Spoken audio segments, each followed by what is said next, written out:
дар мавҷ барномаи иттилоотии хабар.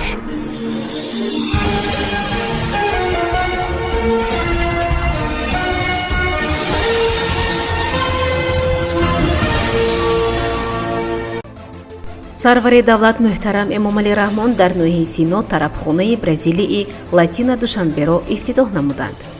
гурӯҳҳои топографии Тоҷикистон ва Қирғизистон гузариши хатҳоро дар сарҳади муштарак баррасӣ намуданд. раванди Душанбе дар пойтахти кишвар конфронси дурӯзаи байналмилалии сатҳи баланд ба кор оғоз намуд. айёдати собиқадорони меҳнат дар ноҳияи Зафаробод. сухан аз нақши иҷлосияи тақдирсоз. ҳушдори обу ҳавошиносон.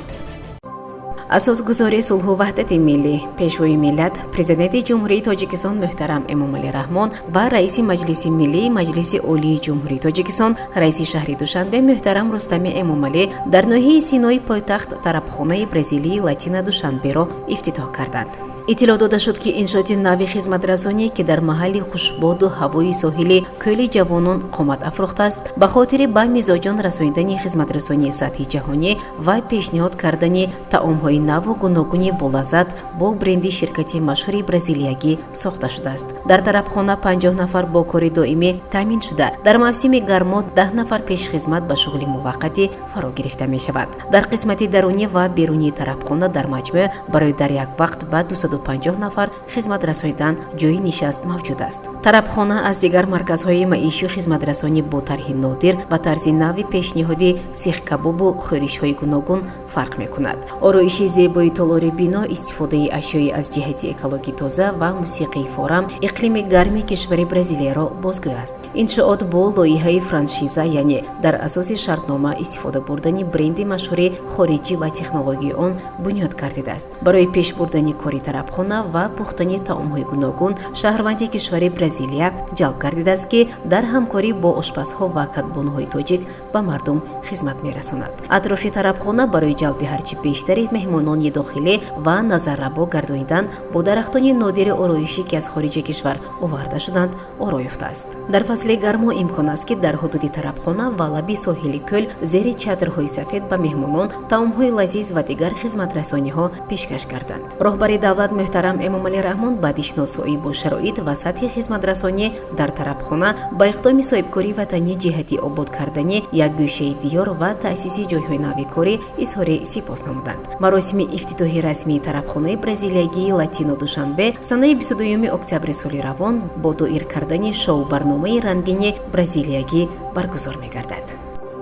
гурӯҳҳои кории топографии Тоҷикистон ва Қирғизистон оид ба делимитатсия ва демаркатсияи сарҳади муштарак санаҳои 10 то 15 октябр дар Душанбе масъалаи гузариши хатти қитъаҳои боқимондаи марзро баррасӣ карданд. дар ин бора аз маркази матбуоти вазорати корҳои хориҷии Тоҷикистон хабар доданд. тарафҳо оид ба гузариши хатти сарҳади давлатии Тоҷикистон ва Қирғизистон дар қитъаҳои боқимонда табодули афкор намуда ба мувофиқа расиданд, ки муҳокимаро зимни мулоқоти навбатӣ, ки дар қаламрави ҷумҳурии Қирғизистон доир мегардад, идома диҳанд, омадааст дар иттилоия.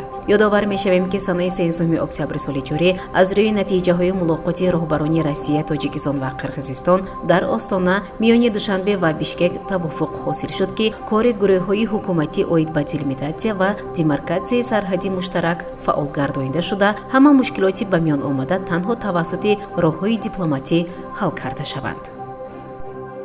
имрӯз дар шаҳри Душанбе таҳти унвони ҳамкории байналмилалӣ ва минтақавӣ оид ба амният ва мудирияти сарҳад ҷиҳати муқовимат ба терроризм ва пешгирӣ аз ҳаракати террористҳо конфронси байналмилалии сатҳи баланд ба кор оғоз кард. дар ин бора Амид Ховар иттилоъ медиҳад.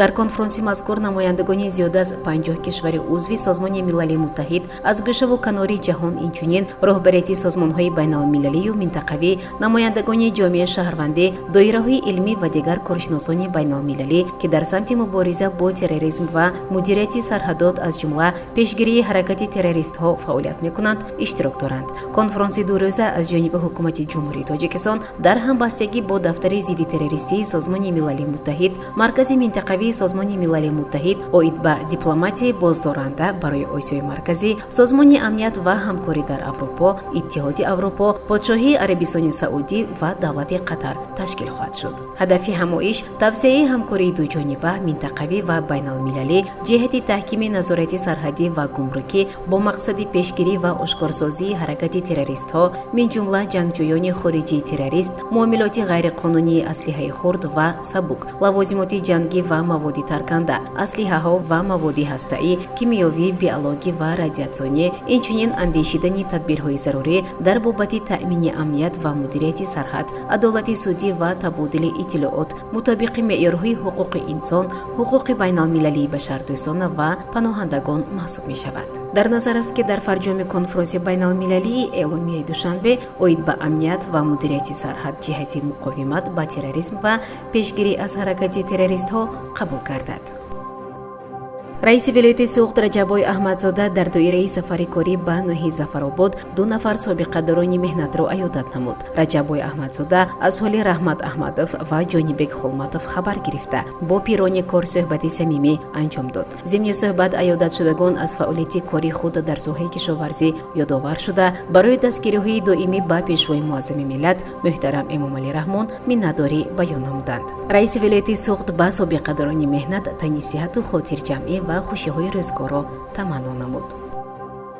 бо дастури роҳбарияти Маҷлиси миллӣ ва Маҷлиси намояндагони Маҷлиси олии ҷумҳурии Тоҷикистон, узви Маҷлиси миллии Маҷлиси олии ҷумҳурии Тоҷикистон Мурод Шукрзода ва вакили Маҷлиси намояндагони Маҷлиси олии кишвар Мансур Усмонзода силсилаи мулоқоту вохӯриҳоро бахшида ба 30-мин солгарди иҷлосии таърихии 16-уми шӯрои олӣ бо сокинони шаҳри Панҷакент баргузор менамоянд. мулоқоти нахустини онҳо бо сокинони ҷамоати деҳотии Саразм баргузор гардид. Мансур Усмонзода ва Мурод Шукрзода ба иштироккунандагон дар бораи нақши иҷлосии тақдирсоз пешвои муаззами миллат муҳтарам Эмомалӣ Раҳмон дар таҳкими низоми давлатдорӣ, хомӯш кардани оташи ҷанги таҳмилии шаҳрвандӣ, барқарор ва пойдор намудани сулҳу салоҳ, рушди иқтисоду иҷтимоиёти кишвар дар тӯли 30 соли охир нақл намуда, ба саволҳои онҳо посух гуфтанд. тибқи нақша чунин мулоқотҳо дар дигар ташкилоту муассисаҳо низ баргузор мешавад.